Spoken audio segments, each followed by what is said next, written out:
네. 안녕하세요, 여러분. 반갑습니다. 저는 청년 최고위원 후보 기호 2번 김득예입니다. 제가 누구인지 모르시는 분들이 더 많으실 텐데요. 저는 서명대 봉사와 집회 시 기수단에서 활동을 했습니다. 또 이렇게 말씀을 드리면 저를 알아보는 분들도 계실 것 같아요. 지팡이를 짚고 걸으면서 집회에 참석하는 덩치 큰 아줌마입니다. 네, 저는 어린이집 대표 겸 원장을 했고요. 그 후 부동산 업계에서 프리랜서로 영업사원으로서 일을 했습니다. 현재는 지난 3년 동안 문재인의 경제 폭망으로 인해서 비자발적 실업자가 되었습니다. 많이 떨리네요. 예, 제가 원고를 준비해 왔는데, 간간히 이렇게 컨닝하면서 말씀드리겠습니다. 예, 제가 태극기 집회에 참석하게 된 계기를 말씀드리겠습니다. 저는 2015년도 한성주 장군님의 땅굴 탐사를 유튜브로 신청을 하다가, 진짜 우리나라가 공산화가 되면 어떻게 하나 걱정이 되었습니다. 그래서 2015년 말부터 서울역에서 미스바 구국기도회가 열렸고요. 그때부터 참석을 하다가 지금까지 쭉 태극기를 들게 되었습니다. 박근혜 대통령의 탄핵 과정을 지켜보고요. 또 문재인의 행태를 지켜보면서 불법 탄핵이므로 그 이후에 선거라든가 모든 것들은 무효라고 생각을 하고 있습니다. 더구나 이번 국회의원 선거에서 특정 정당의 몰표는 이해가 되지 않습니다. 몇 년간 우리가 태극기 집회에 참석을 하고 태극기를 흔들고 우리가 부르짖었건만 현재의 상황은 너무도 속이 상합니다. 하느님이 계신지 모르겠지만 만약에 계신다면 우리나라를 공산화 세력으로부터 구해주시기를 바라는 마음입니다. 최근에 다양한 부정선거 사례를 접하고 과천 선관위, 서초동 블랙 시위 등에서 자원봉사를 하고 있습니다. 그러다 보니 선거를 앞두고 당내 행사에 참여를 많이 못하고 있습니다. 이 자리를 빌어 죄송하다고 말씀드리겠습니다. 태극기 집회에서 연설을 한 적이 있습니다. 올 2월이지요. 그때의 소망과 지금의 소망이 같기에 그 연설문을 지금 말씀 올리겠습니다. 여러분, 저는 6.25를 겪지 않았습니다. 보릿고개도 겪지 않았습니다. 나는 공산당이 싫어요를 외친 이승복 어린이 사건이 조작되었다고 TV에 나오길래 그런가 보다 하고 생각을 하던 사람이었습니다. 한마디로 정치에 관심이 없었고 무식했습니다. 그러나 나라가 공산화가 될까봐 걱정이 되어 태극기를 들고 거리에 나오게 되었습니다. 여기에 계신 분들 모두 저와 같은 마음이실 거라 생각합니다. 무고한 박근혜 대통령을 언론 플레이와 선동으로 탄핵을 하고 잡아 가두다니 가짜 태블릿 PC의 위력이 대단하고 세계 역사에 길이 남을 웃음거리입니다. 건국 대통령 이승만, 경제부흥 대통령 박정희, 자유통일 대통령 박근혜. 사람이 신이 아닌 이상 완벽하지 않으며 내 마음에 들지 않는다 하여 비난을 하면 안 됩니다. 공과 과는 역사가 평가하는 것이고 우리는 투표로서 평가를 하는 것입니다. 이것이 민주주의입니다. 저는 태극기 집회를 박근혜 대통령을 구출하고 자유통일운동의 일환으로 보았기에 이러한 역사의 현장에 제가 있다는 것에 자부심을 가집니다. 우리 모두가 힘을 합쳐 자유민주주의, 시장경제, 법치주의를 수호하는 것이 너무도 자랑스럽습니다. 그러나 이 모든 노력이 열매를 맺기도 전에 설익은 열매를 훔쳐가려는 못된 자들에 의해 무너지고 있습니다. 태극기 세력이 4분 오열되는 동안 문재인의 잘못된 정책으로 서민 경제 망가졌고 우리 힘없는 국민들은 나라가 공산화되기 전에 굶어 죽게 생겼습니다. 우한 폐렴으로 집 바깥으로 나오는 것도 무섭습니다.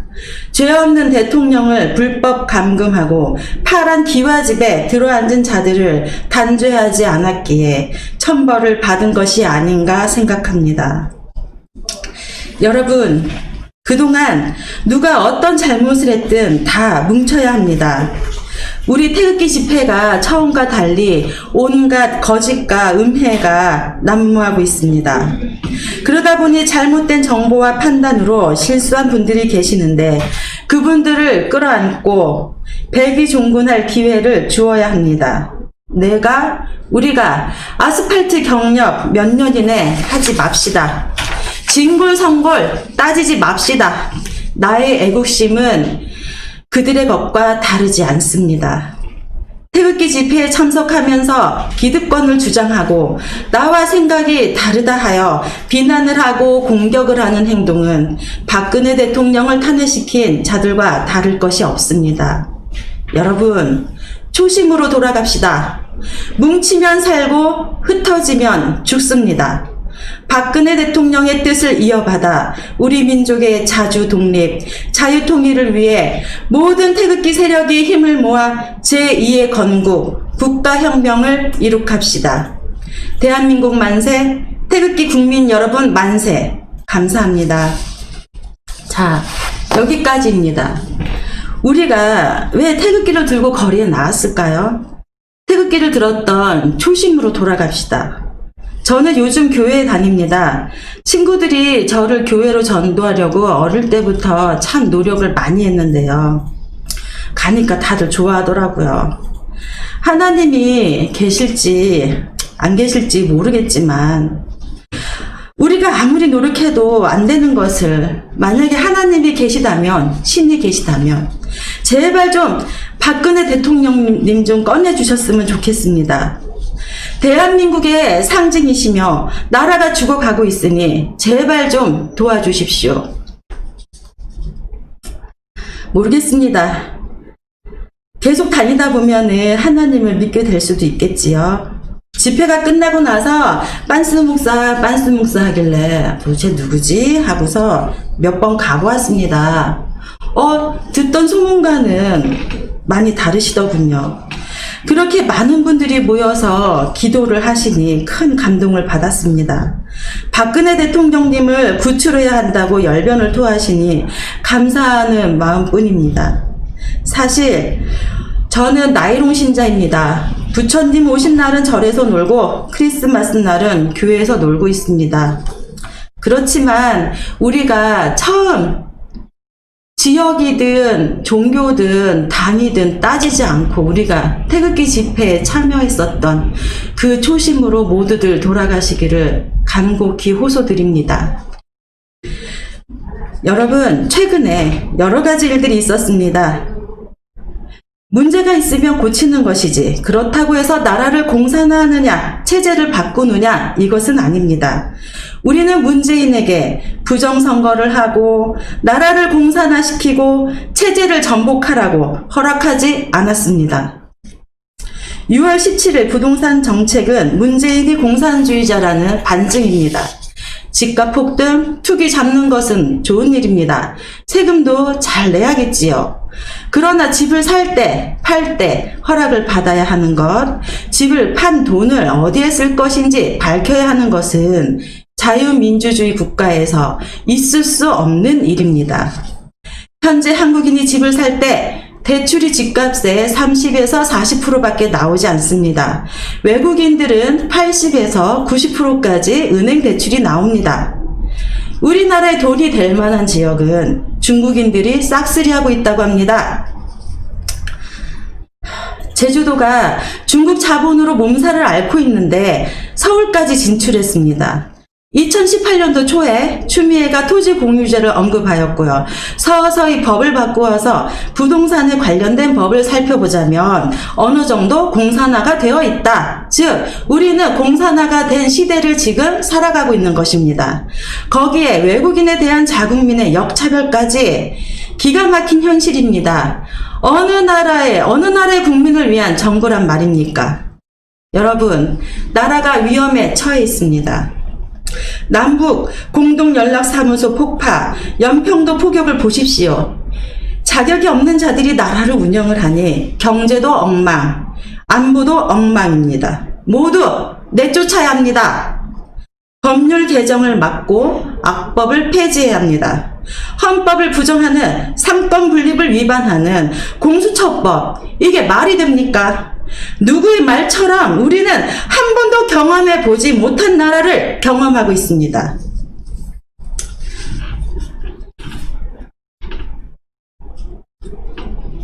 이제 제가 청년 최고위원회 당선이 된다면 하고 싶은 일을 말씀드리겠습니다. 첫 번째, 우파 시민단체를 결성합니다. 교육문화재단을 만들고 초중고 학교, 회사, 군대 등에 안보 강사를 파견하고요. 안보교육, 통일교육을 실시합니다. 이를 위해 연간 10시간 또는 20시간 정도의 의무 수강 시간에 대한 법을 제정해야 합니다. 이승만 학당, 애국학교, 국방부 등의 교재를 참고하여 커리큘럼을 만들어야 합니다. 전국의 각 지부를 두어 지부장과 전문 강사, 활동가를 양성하고 조직화해야 합니다. 군, 경찰, 소방관 등 나라를 위하는 일을 하시다가 상해를 입고 전역 후 취업이 어려우신 분들에게 일자리를 제공해야 합니다. 사회복지시설 등과 협력을 하여 주부 여성들에게 활동을 할 수 있는 기회를 제공합니다. 독립운동가, 광복군 등의 발자취를 따라 가보기도 해보고 병영체험 등 나라 사랑하는 마음을 고취시킵니다. 나라를 사랑하고 뜻이 있는 젊은 인재를 육성, 장학금을 지급, 유학을 지원합니다. 왜 이런 생각을 하였느냐? 교련 교육이 없어졌습니다. 교련 수업이 없어지면서 국가관, 안보관이 옅어지고 양성평등 정책에 의해서 페미니즘, 소수 성애자들의 인권이 대두되었습니다. 그러면서 현재의 혼란스러운 사회가 되었다고 저는 생각을 합니다. 특히 잘생기면 뽑아주는 문화 지양되어야겠지요. 학연, 지연, 혈연, 돈이면 다 된다는 생각을 버려야 합니다. 노력하는 사람이 대우받는 세상이 되어야겠습니다. 두 번째, 평화재단입니다. 이 분야는 제가 잘 모르지만 필요하다고 생각이 되어서 말씀을 드립니다. 한미일이 협력하여 동북아의 평화를 이루어야 하며 그 방법으로 한미 동맹을 강화, 공산당 세력에 저항하는 활동을 해야 합니다. 각 분야별, 지역별, 전 세계의 주재원 등의 전문가들로 구성을 하고 우파 단체를 연대, 규합을 합니다. 공익법인으로서 정부의 지원을 받아 활동가들에게 활동비를 지급하고 각 기업체, 유통업체 등에서 1%의 기부를 받아 모금을 하고 활동가와 독립유공자, 국가유공자, 의사상자에게 복지 혜택을 드립니다. 여러분, 많이 거창하죠? 어려울 수 있습니다. 그렇지만 잘 생각해 보십시오. 우리는 지금까지 이러한 활동을 해왔고 우리에게는 인프라가 충분합니다. 보십시오. 우리는 몇 년 동안 전국의 서명대를 조직을 해서 서명을 1000만인 무죄석방 서명운동을 하였으며 또한 전국 각지의 기소산들이 집회에서 활동을 하였습니다. 우리 태극기 집회가 끝나면 밥 먹고 헤어지는 일회성 집회로서 몇 년을 이끌어 왔는데 저 진짜 소원이 하나 있었어요. 명함 하나만 좀 파주시지. 제가 지금 주력을 하고 있는 것이 태극기 집회인데 태극기 집회, 땡땡시, 봉사단, 서포터즈 이렇게 그런 명함이라도 한 장이 있으면 어딘가에 대고서 말을 꺼내기가 좀 수월할 텐데 소속이 없다 보니 너 요즘 뭐하니? 친구가 물어보면 나 저기 태극기 나가는데 야 너도 좀 나와라. 나가면 얼마 주는데 그런 얘기를 많이 들었거든요. 우리가 의기투합하면 우리 태극기 부대가 뭉치면 반드시 이루어낼 수가 있습니다. 자, 자, 세 번째 말씀드리겠습니다. 여성의 군 복무 의무화입니다. 우리가 대중교통을 이용을 할 때 돈을 내고 타지요. 나라 사랑하는데, 나라 시키는데 남녀 구분 없습니다. 무임승차 안 됩니다. 네 번째, 여성의 군 복무화, 의무화가 어려울 시 남성의 군 복무, 취업 가산점, 부활, 남녀의 역차별을 없애야 합니다. 다섯 번째, 출산 장려를 해야 합니다. 산업화가 급속화되고 평균 수명이 늘어나면서 미혼모, 미혼부, 한부모 가정, 재혼 가정, 사실혼 가정 등 다양한 가정의 형태가 발생하고 있습니다. 출산 장려 정책이 초혼인 경우의 신혼부부나 또는 나이 제한 등이 있기 때문에 실질적인 혜택이 골고루 돌아가지 않고 있습니다. 나라를 구성함에 있어서 국민, 영토, 주권이 기본입니다. 출산 장려는 우리나라를 유지하고 발전시키는 가장 중요한 일 중에 하나입니다. 외국인 노동자 수입과 불법 체류, 각종 범죄 등이 발생하고 과도한 다문화 지원 정책으로 인해 자국민 역차별이 벌어지고 있는 현 상황에서 출산 장려 정책은 근본적인 해결책이 될 수 있다고 생각합니다. 여러분, 저는 평범한 소시민으로서 직장 생활과 아스파트 경력 몇 년이 다입니다. 많이 가르쳐 주십시오. 당원들의 조언과 아이디어를 최대한 많이 듣고 실현해 나가는 여러분들의 일꾼이 되겠습니다. 기호 2번 김득애 청년 최고위원 후보, 저를 꼭 뽑아 주십시오. 긴 시간 경청해 주셔서 감사드립니다.